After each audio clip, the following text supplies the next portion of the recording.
Today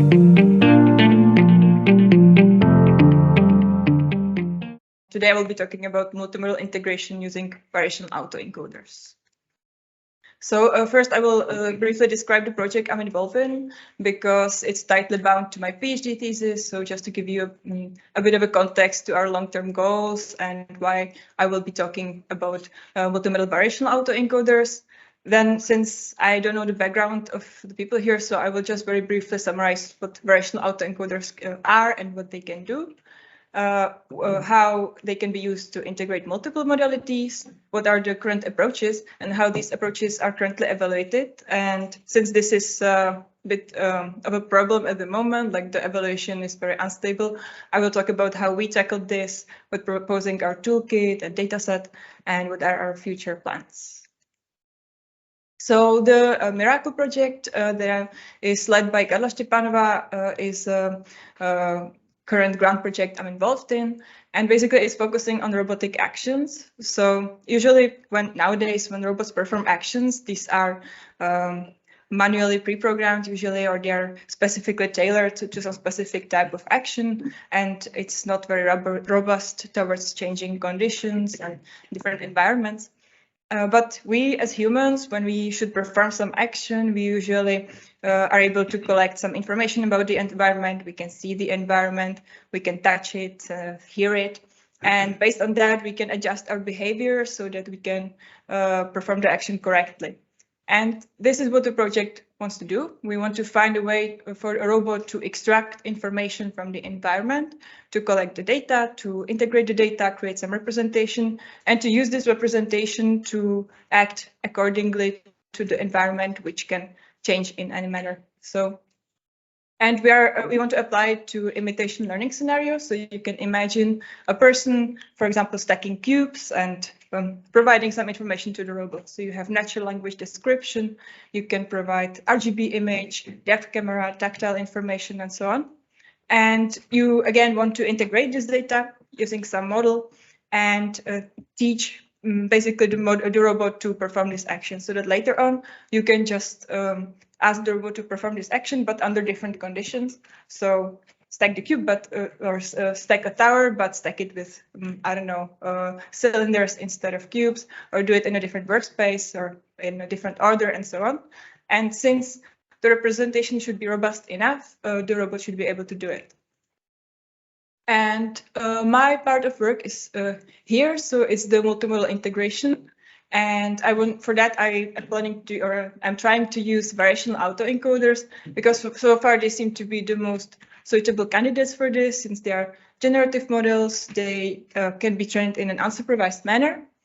And yeah, also one of their long-term goals is that since you get these types of information on the input, and some of them are less reliable than the others because they are perhaps more noisy, and you can consider them less trustworthy, but you still want them to contribute to the overall representation, but have less of a weight or less of a contribution compared to the other modalities. So like creating this weighted mixture of modalities inside the model is another goal that we are aspiring for. And so as I was talking about variational autoencoders, so what are they? So if you know an encoder-decoder network, so this is something where an encoder is a network that compresses the data into some latent vector, and a decoder is something that takes this vector and decompresses it back, so into the original input.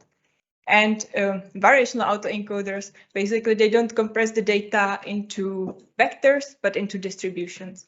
And since you can sample from this distribution, you can then again reconstruct the output.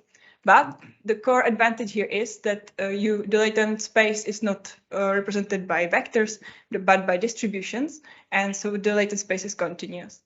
And thanks to that, you can, after training, generate data which was never seen during the training.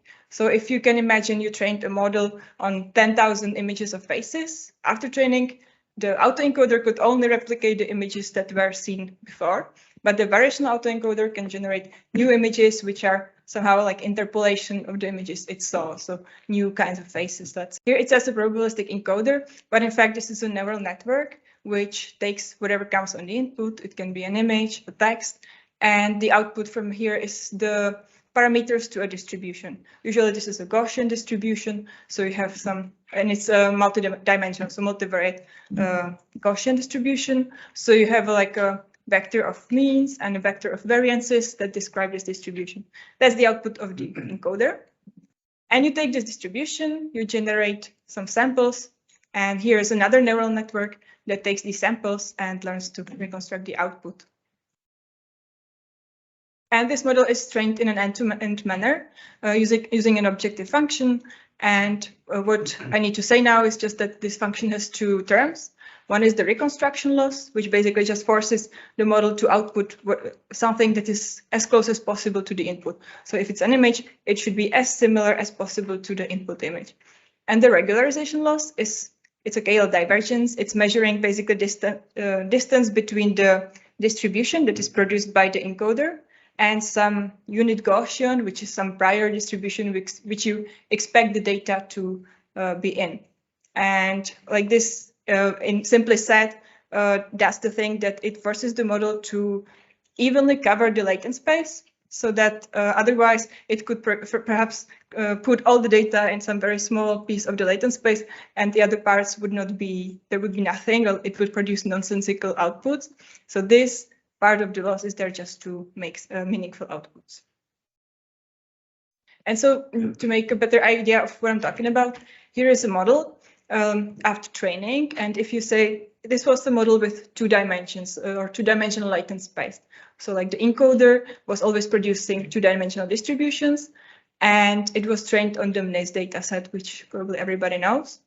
And just to clarify, this model doesn't know anything about the classes. It only learns to cluster the images based on their similarity. The classes here are just for visualization. So if you then, after training, you take some latent vector, like from this 2-dimensional space, so let's say a vector from here, and you reconstruct it, you get an image of 0. And if you do this for all vectors that are around here, you will get a nice variety or variability of zeros on the output. So like each digit is one output. And if you look elsewhere in the latent space, you get different kinds of digits. And so this is a property that is called like regularity. And that means that the model actually learned to cluster the data and to generate some transitions between them, which is not very useful in case of digits. But if it was, for example, faces or some other kind of data, it would be useful, or it could be worked or built upon. So these models as such, they don't have so much applications because you don't have basically control over the data that comes out of it. You can create some samples, you can see some maybe new data, but you can't really control what you will get unless you visualize the clusters like I did, but still it's not much of a use.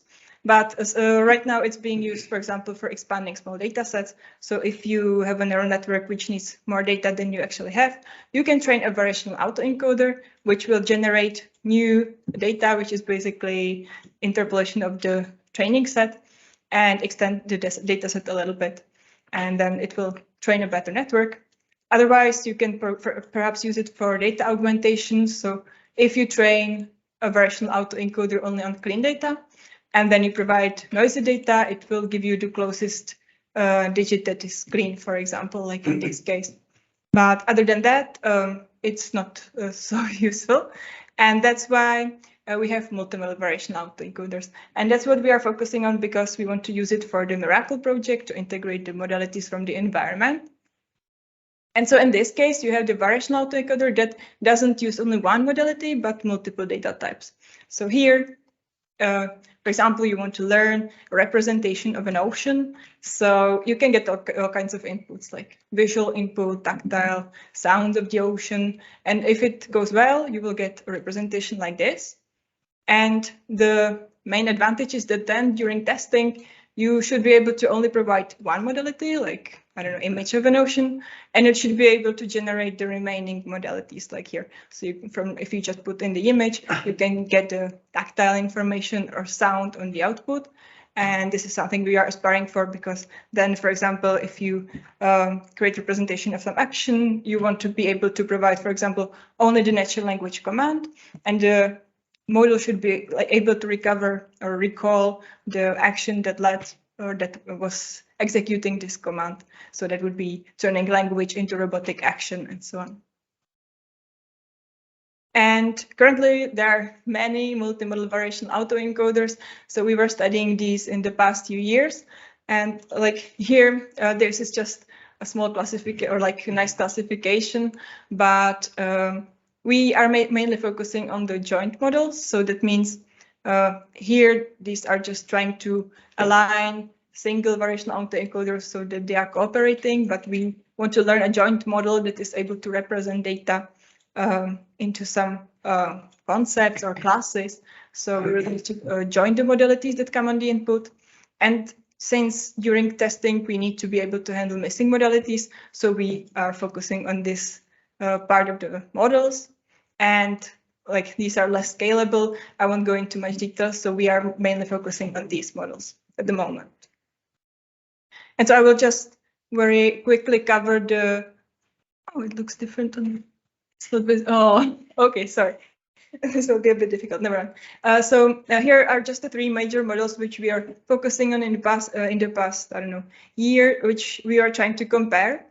And so these were proposed in this order.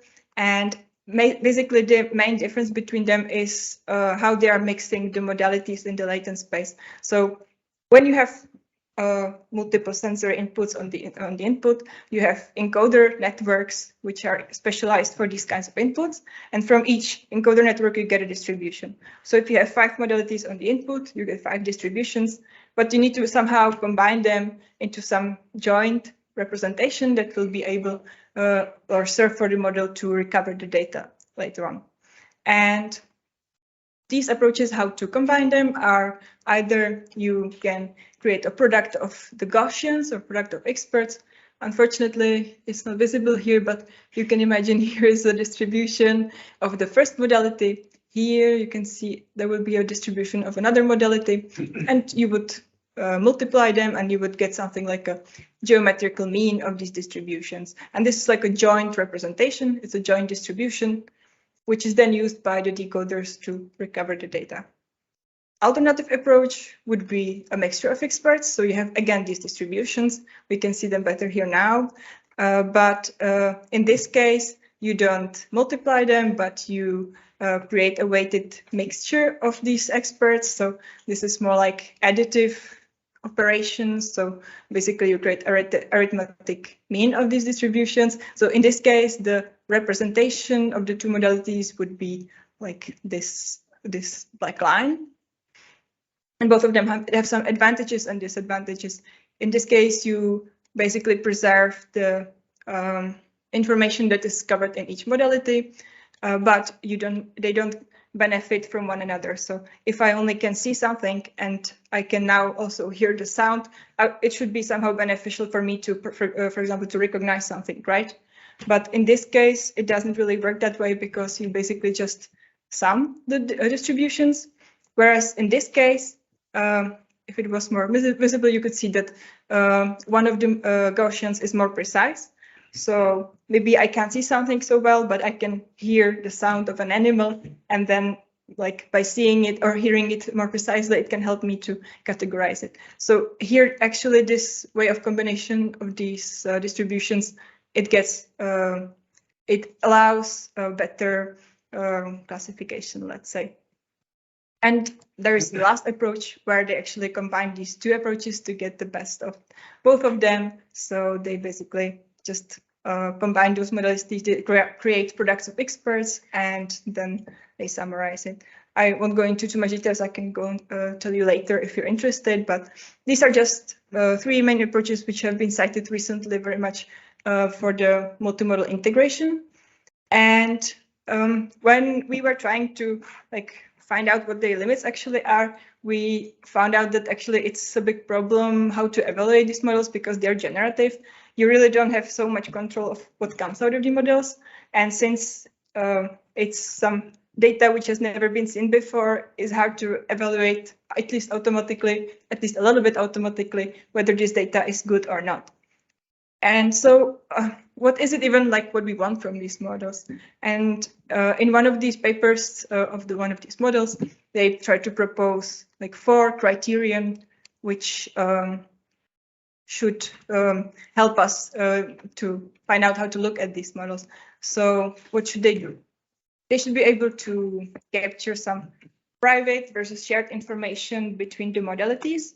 So let's say I have an image where there is a red apple in a basket, and I have a text description which says a fresh apple.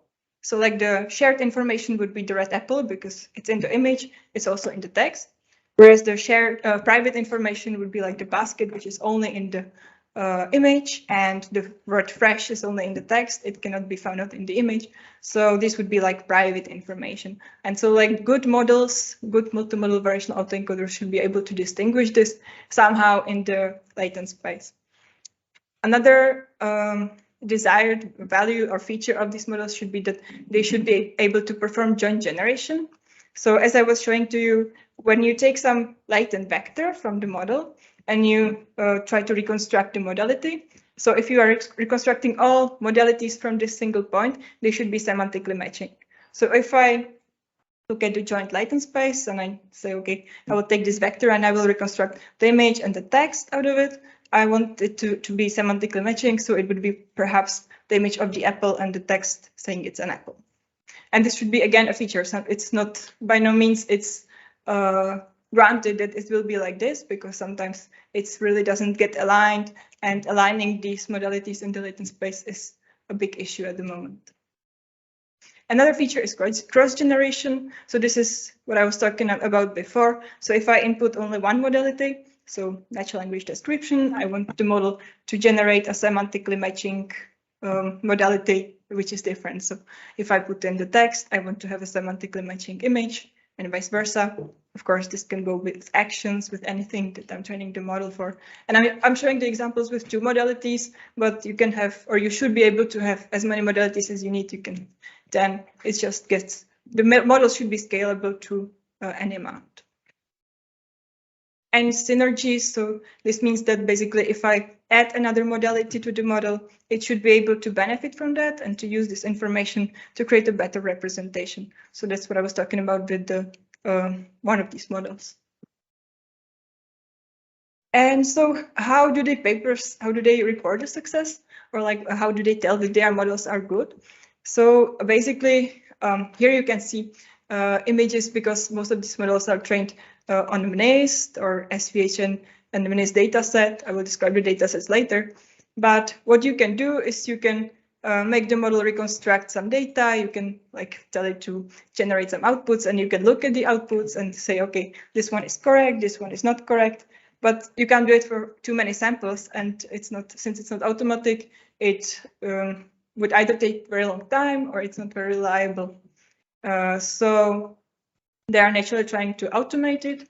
And for example, in this case, you can train a classifier that will take or look at the image that comes out of the model and tries to classify it. So if you can say that if it was able to classify the digit, it was successful and the output is good. But you need to train the classifier first. It needs to be fitted for the data set. And again, it takes some time. Another option is using some statistical analysis of the outputs. So you can, for example, take a look at the output modalities that came from the model and statistically compare the correlation between them and the input modalities. But again, this doesn't really tell you that it's human readable output. It will just tell you, okay, this is similar enough to the input, but again, it can be just some nonsense that we would not recognize. So it's not very, it's not 100% reliable. And also, like most of the papers report the results on some benchmark datasets, which are called to be multimodal benchmark datasets, but in fact, they were taken from different tasks and scenarios. They weren't originally designed to test the models for multimodal integration. And that's why it doesn't really tell you whether the model will be able to perform well in, I don't know, tasks such as complex as integrating sensor inputs from real world, or like whether it will be able to integrate such data. So one of those models that datasets that are being used for this is the NIST SVHM. So these are basically just images. One modality are images from the NIST. Another modality are images from the house numbers, which are basically just the same digits, but they are more blurry and colorful and so on. And so like you're basically translating the same thing, but you need to change the color and noisiness. So it's like most of the models are able to do this. It's maybe nice because you can evaluate it clearly because you know what the digit is, but it doesn't really resemble the type of tasks that you would want to do with these models. Like normally you just don't want to translate an image to another type of image. You want to be able to integrate image and text and actions, and this doesn't test the model for this task. Again, here this NIST, so they say, okay, we have 5 modalities, but you can see each row is one modality, and like the models are then trained to just change the background basically of the digit. And again, that's the point I was making. Another data set is the celebrity data set. So this is a bit better because you have at least different modalities conceptually. So you have images of celebrities and you have some labels like wearing eyeglasses and so on. And then the model should be able to change the input according, for example, to the desired attributes. So here is Mona Lisa and make it male and wearing eyeglasses. And if the integration was successful, the model should be able to give you an image of Mona Lisa with sunglasses. So yeah, again, these are basically labels. They are treated as one-hot encodings. So you might be actually asking the model to just change the label a little bit. It's again difficult to tell whether the output is great or not, or like comparing them. If you had another image of some smiling person, how would you choose which one is better, like from this model or from this model? It's really like fuzzy and not clear how to use this data set to compare models. It's good as a proof of concept, so you can see, okay, this model is doing something, but it's not good when you want to tell which of these huge amount of models that are currently available is the best, and yet it's still being used. And another data set, last one I will be talking about, is the CAP data set, which basically also includes RGB images of birds and captions that are human-made. So some people had to go through these images and write descriptions, and there are usually, I don't know, few descriptions for each image. And there, again, one problem is that it's hard to, it's kind of subjective, because like, how do you know that this bird is small or big? You don't have any scale. You can have infinite amount of correct natural language descriptions. You can have an infinite amount of image descriptions, images for the description. And indeed, if you look, this is like output from the pre-trained model. So if you input an image to the model, you get something like this bird is yellow and yellow, white and a beak. So like technically the output is not wrong, but is it correct? Like how do you say, how do you recognize them? So we were frustrated by this, the way how these models are actually presented, because you can always cherry pick some examples which look nice, and you will never be able to compare them. And indeed, like if you look at some of the studies that are right now there, because people are trying to compare these models, they have completely different results or conclusions. Some of them say, okay, this model is better than this one. Other one says, okay, this one is better on other data sets, or if you change the training scenario, it's better, or it's the training paradigm, and so on. And it's difficult because, again, they're still using the same benchmark data sets, so we don't know. So what we tried to do was create a toolkit that will actually enable some unified way to incorporate the models, that will unify the ways that should be shared among the models. Because if you look at GitHub and the codes that are there, you can see that each of the authors are naturally using different functions, and like sometimes very different functions. And these should be the same if it's the objective function they're claiming is the same one. But if you look at the code, it's actually implemented differently and it produces different numbers, like numerically.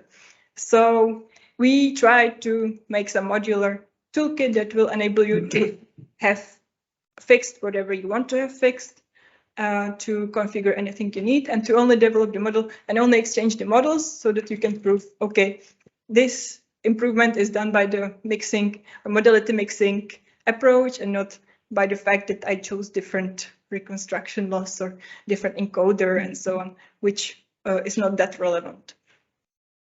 Right now, like I can't probably show the link here, but you can go, it's on GitHub, it's already functional. They were still fine-tuning the features, but there are 4 models at the moment, and we're adding more. And it's dataset agnostic, so that means you can also like use whatever data you want. You might have to write some functions to support new data types, but if it's images, it should be working. And you can also add as many modalities as you need, so like 2 modalities, but you could just easily add 5 more, and it should be it shouldn't crash the program. It should still run. I don't know if the model would handle it though. And again, we decided to create some data set that it would be a toy data set, but it would enable to compare these models more systematically, because that's what's been lacking.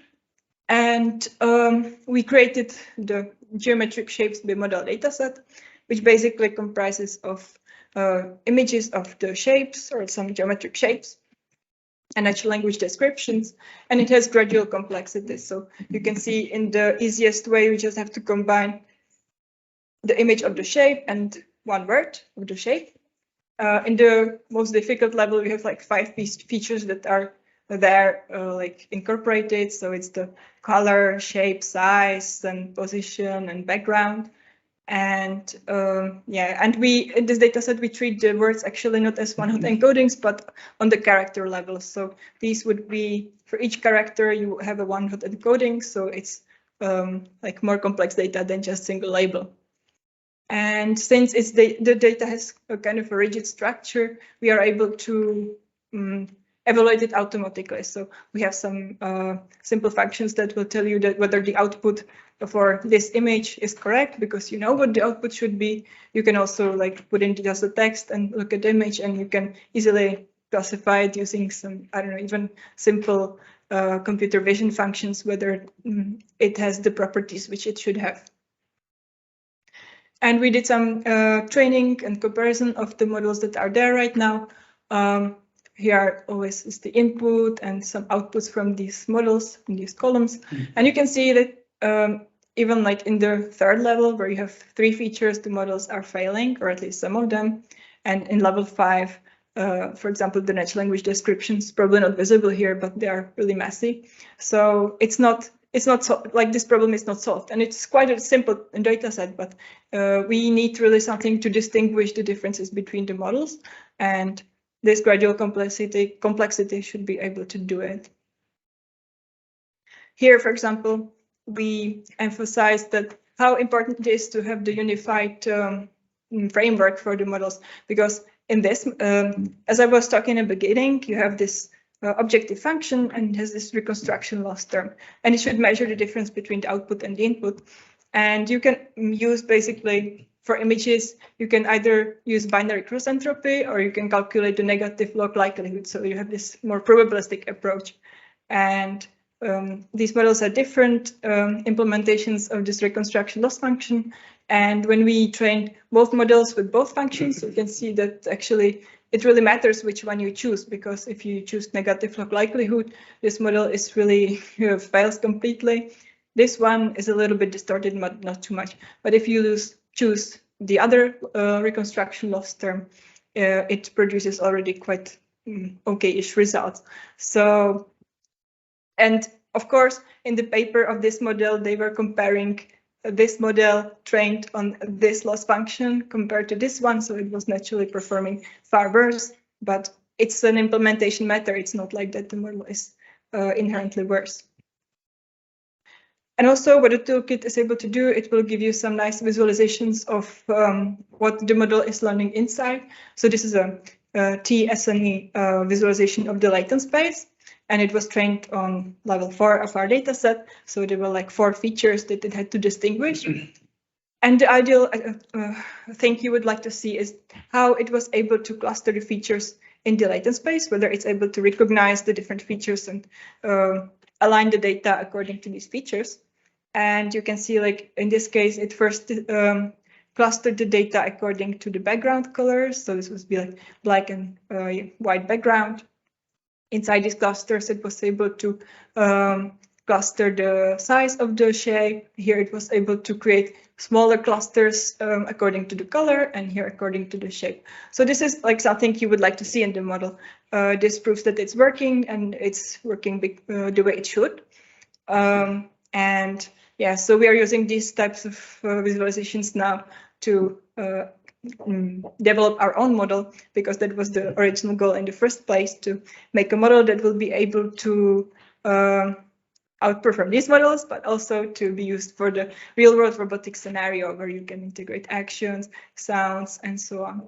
And so there are like more levels on which we are working right now, like how to process continuous data, how to adjust incremental learning.